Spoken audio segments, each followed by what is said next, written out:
So now I've mentioned some forehand techniques. In this video, I'm going to show you how to do a backhand banana flip. I'm not talking like that. Okay.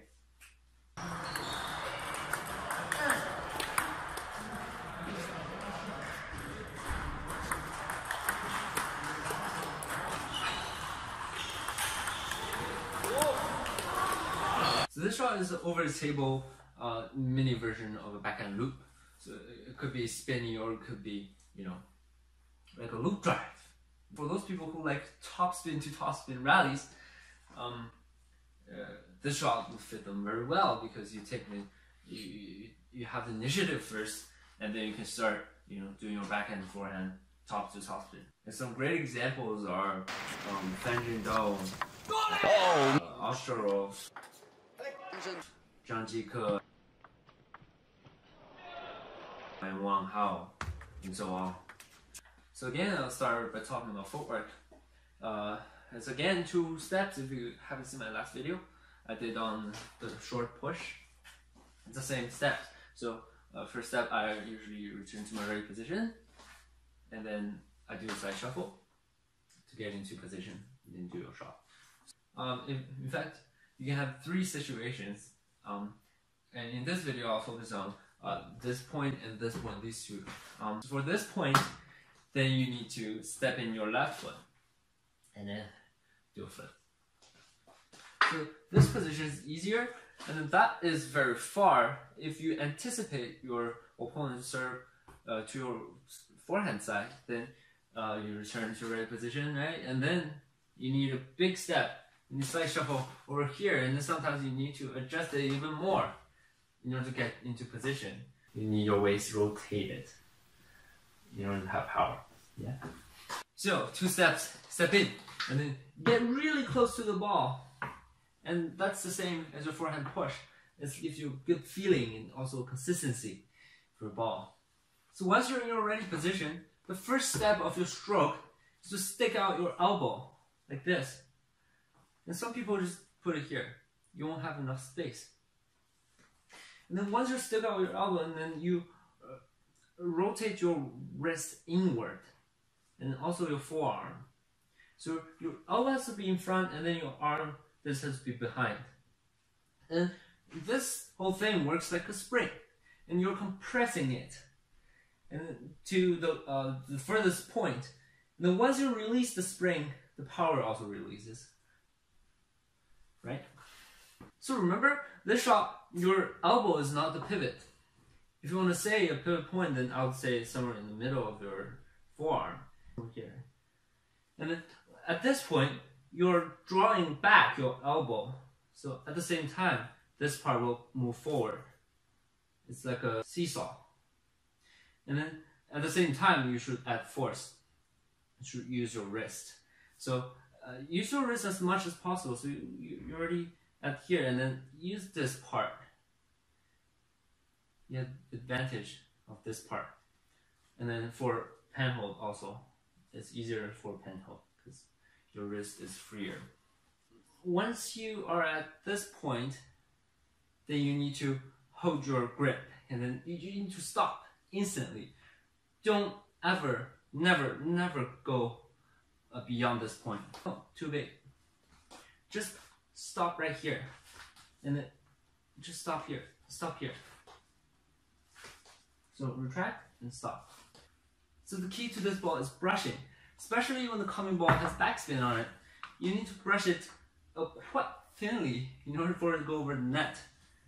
So if you hit it too flat, it's going to go down the net. So you need this arc. You need this brushing. So another important point I want to add on is that you have to find a position where your coming ball is on your left side. Because you're retracting your wrist like this, you can't aim the ball here because then you miss the ball. So aim it somewhere here, and then when you go forward, that's going to hit the ball. So again, like forehand flick, you need to use your waist and also your leg. And still, you're not moving it that much, but you can still see this tightening of your belly and also your whole body. So So if the ball's on this side, then you can't just face the ball like this, because if you move your waist, the ball's gonna go to that side. So you have to then rotate your waist to your left, and then start here, and then you rotate your waist that way, or you point your left waist to, or you rotate like forward, so you go forward. Not only do you have to judge the placement of the coming ball, you also have to determine its spin, and it's very important to adjust your stroke all the time. For example, if the coming ball is with the heavy backspin, then you probably need to keep your racket more vertical, like this. And then your directional force should be upward first, and then brush forward. That also works the same when you're flipping down the line, since it's a shorter distance.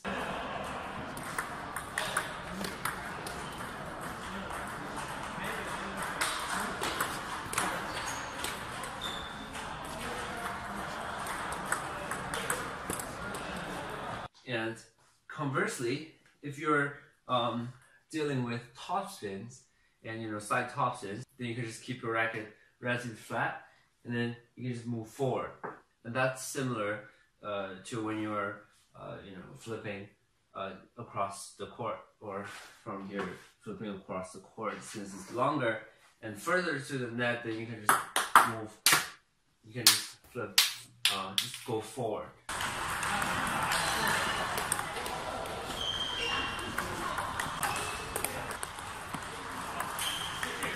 So now that you're comfortable and consistent with this practice, you can start to add some side spin and even backspin to the ball. So by tilting your racket to certain angles, and then, so this is top spin, and if you tilt it this way and then contact the ball on the side, then you have side spin. And then even better, if you are a pinhole, then you can actually come under the ball to create this backspin. And also you can use the side spin when you're returning a super heavy backspin, because it's harder to contact in actually in the center. But I'm trying to go on the side, how to reduce some of that pressure. Come from the side.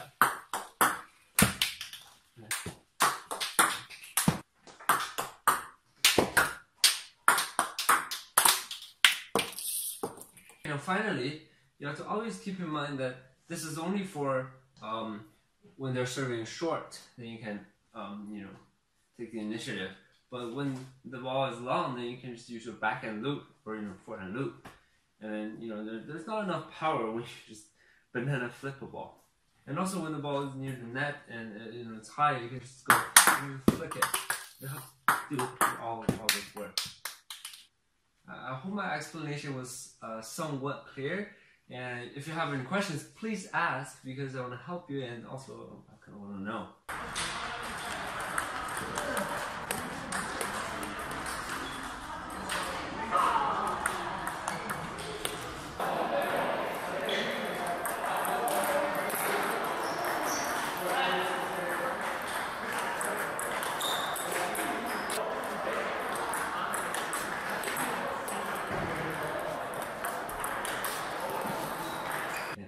Thanks for watching. See you soon.